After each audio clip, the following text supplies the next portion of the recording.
Forget the Mayflower. Forget the Titanic. Today, we're talking about the most shocking, desperate, and morally devastating voyage in American history. It's a journey that started with a terrible lie and ended with a trial for murder and cannibalism. This is the true untold story of the whaling ship Essex. The year is 1819. Nantucket, Massachusetts, is the oil capital of the world. But this isn't black gold from the ground. It's whale oil. And the men who hunt it are high-stakes prospectors, sailing wooden ships thousands of miles into the unknown. The Essex was a legend's maul, fast and renowned. Its captain, George Pollard Jr., was just 29, ambitious and eager to prove himself. His first mate, Owen Chase, was a brilliant, no-nonsense sailor. They set sail with 20 men on a mission: fill their hold with whale oil, a cargo worth a fortune back home. Their destination, the infamous offshore ground, a remote stretch of the South Pacific. Near the equator, over 10,000 miles from Nantucket, they were sailing far beyond all known shipping lanes. The promise was simple: risk everything, come home rich. But these men didn't know they had just made a deal with the devil. For over a year, the voyage was a grinding success. They navigated the treacherous Cape Horn and reached the rich, deep Pacific hunting grounds. They harvested enough oil to make the trip profitable, but greed took over. They pushed further and further east into waters whispered to be dangerous, even mythical.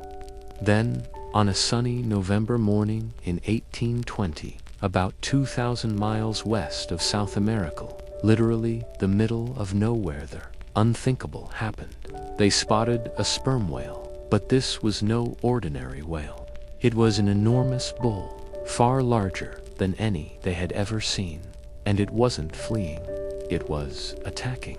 First mate Owen Chase watched in sheer horror as the beast, estimated to be 85 feet long, charged the Essex like a living battering ram. It slammed into the ship's starboard bow, shaking the entire vessel to its core.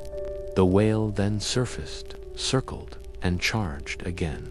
This time, it was a death blow. It crushed the bow, ripping a gaping hole in the hull. The men knew instantly the Essex was doomed. The ship settled quickly, listing heavily to one side.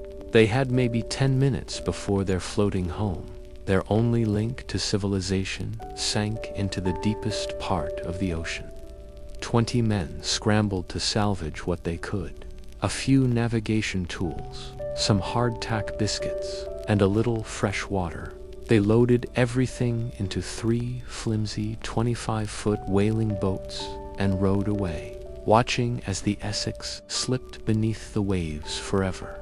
They were stranded, thousands of miles from land, with no map to guide them and no hope in sight. Captain Pollard faced an impossible choice.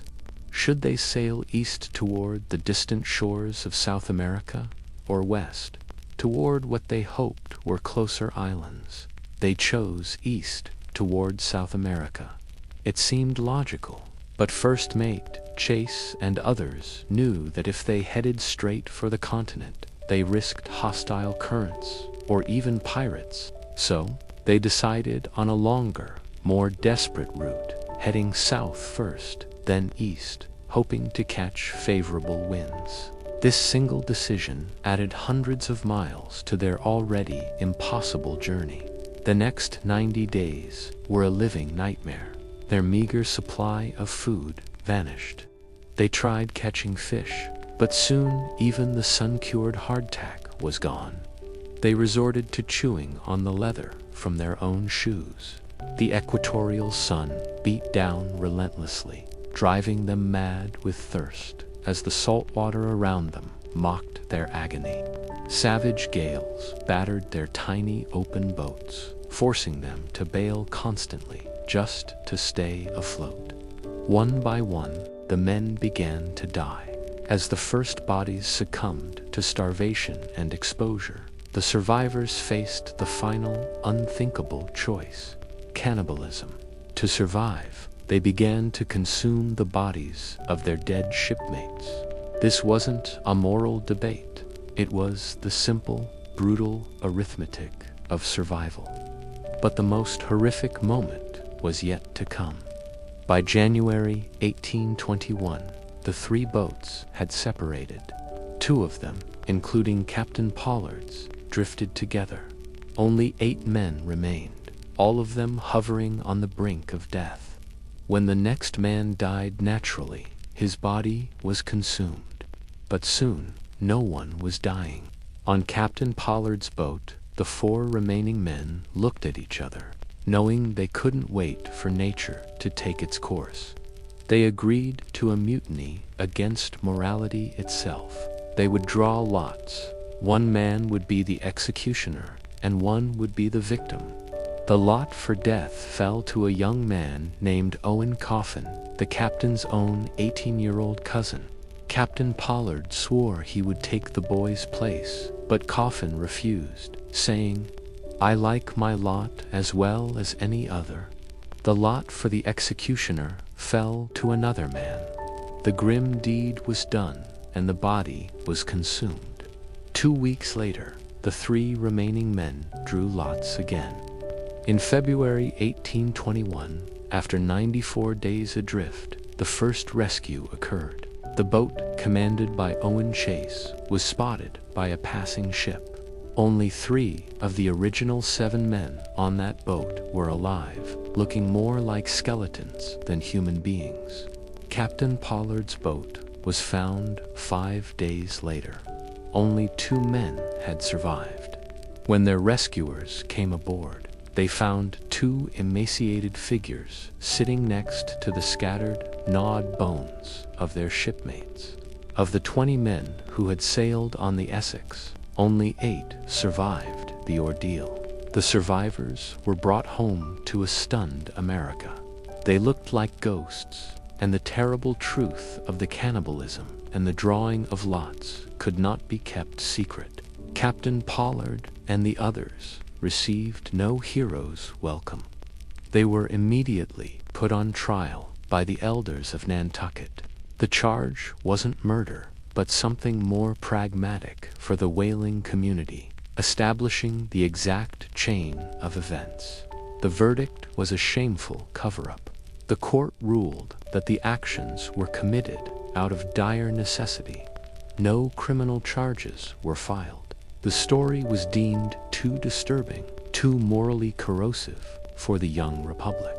The truth was buried. Captain Pollard spent the rest of his life a broken man, haunted by the ghost of his cousin. Owen Chase wrote a brief, horrifying account of the events, which was quickly sold, read in stunned silence, and then mostly forgotten. It wasn't until the 1970s that a writer named Nathaniel Philbrick finally dug into the archives, revealing the full horror of the story. He recognized the Essex Voyage for what it was, the true, unacknowledged tragedy of survival and moral madness that served as the primary inspiration for Herman Melville's masterpiece, Moby Dick. The Essex did more than just sink. It exposed the darkest edges of the human will to survive, a terrifying drama that a young nation tried desperately to forget. Thanks for joining us on this journey into the dark heart of the sea. If you found this story as chilling and fascinating as I did, make sure to hit that like button and subscribe for more untold histories. We'll see you in the next one.